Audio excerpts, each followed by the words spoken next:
श्री केदारनाथ धाम हिंदू धर्म की पवित्र तीर्थ नगरी हिमालय की गोद में मंदाकिनी और सरस्वती के संगम पर स्थित है।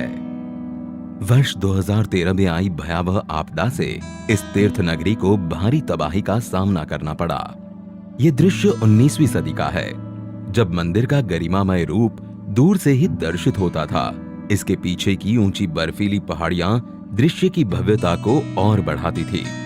फिर धीरे धीरे इसके चारों ओर अनियोजित इमारतें बन गई और मंदिर मानो कहीं छिप सा गया।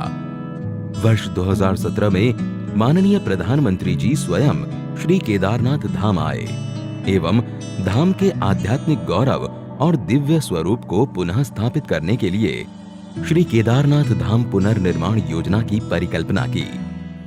यहाँ की रुचि प्रकृति प्रवृत्ति के अनुसार ही इसका पुनर्निर्माण किया जाए। उसमें आधुनिकता होगी, लेकिन उसकी आत्मा वही होगी जो सदियों से केदार की धरती ने अपने भीतर संजोए रखा हुआ है।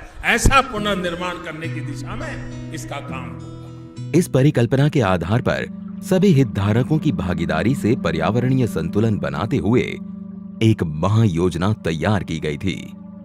गौरीकुंड से 16 किलोमीटर दूर पैदल मार्ग पर स्थित धाम में इस पैमाने की परियोजना को क्रियान्वित करना, इसके लिए निर्माण सामग्री जुटाना, दुश्वार मौसम और विषम भौगोलिक परिस्थितियों के बीच एक बड़ी चुनौती थी।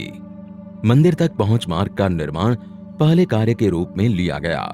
आपदा से पहले मंदिर परिसर में 10 फीट संकरे गलियारे में स्थित कई भवन क्षतिग्रस्त हो गए थे और 30,000 टन मलबा चारों ओर फैल गया था। इस मलबे को 840 फीट सीढ़ीदार मंदिर गलियारे के रूप में विकसित किया गया। इसका निर्माण क्षेत्रीय कारीगरों द्वारा 20,000 स्थानीय उपलब्ध पत्थरों का उपयोग करके किया गया।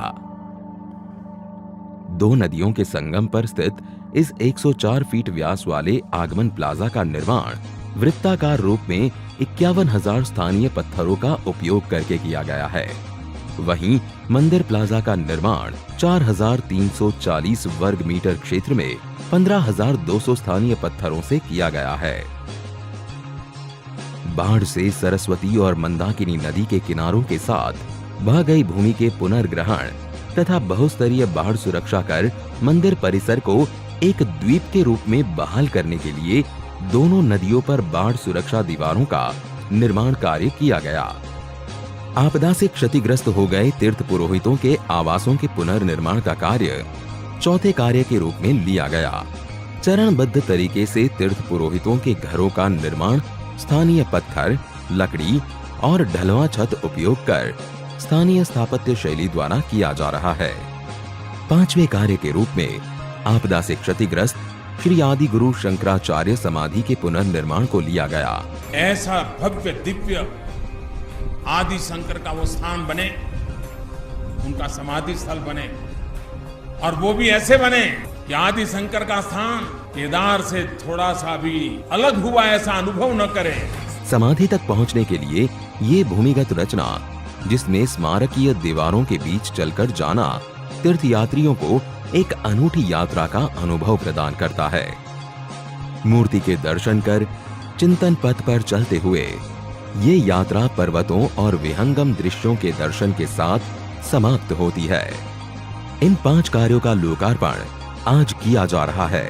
इसी के साथ लगभग 185 करोड़ की लागत से निर्मित हो रहे विभिन्न विकास कार्यों का शिलान्यास भी किया जा रहा है, जिनमें प्रमुख है मंदाकिनी एवं सरस्वती नदियों के तट पर स्नान और धार्मिक अनुष्ठानों को सुगम करने हेतु विशाल संगम घाट का निर्माण, धाम में यात्रियों के सुविधार्थ यात्री सुविधा केंद्र, रेन शेल्टर, जलपान गृह आदि का निर्माण, कुशल तीर्थ क्षेत्र प्रबंधन हेतु पुलिस स्टेशन एवं कमांड एवं कंट्रोल सेंटर का निर्माण, किसी भी अप्रिय घटना एवं विषम भौगोलिक परिस्थितियों में यात्रियों को चिकित्सा सेवाएं उपलब्ध कराने के लिए एक अत्याधुनिक चिकित्सालय का निर्माण किया जा रहा है, जिसमें आपातकालीन सेवाएं, ऑपरेशन थिएटर, आईसीयू आदि की सुविधा होंगी।